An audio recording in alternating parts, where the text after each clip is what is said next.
lahat.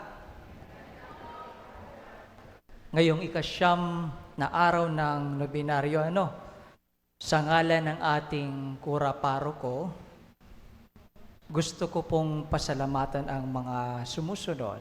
Una, ang ating punong tagapagdiwang na si Father E.J.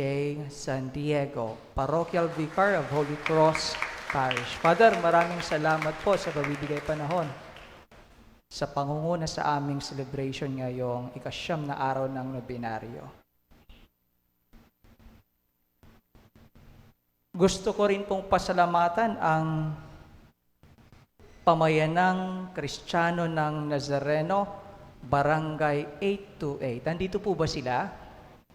Maraming salamat po. Ang ating pamayanang Kristiyano Santo Rosario, Barangay 844. Nandito po ba sila? Wala po. Ang ating pamayanang, ang Ministry of Altar Servers, maraming salamat po sa inyo. And ang ating Santa Martha Ministry. Thank you so much. Magsitayo po ang lahat at parangalan natin ang ating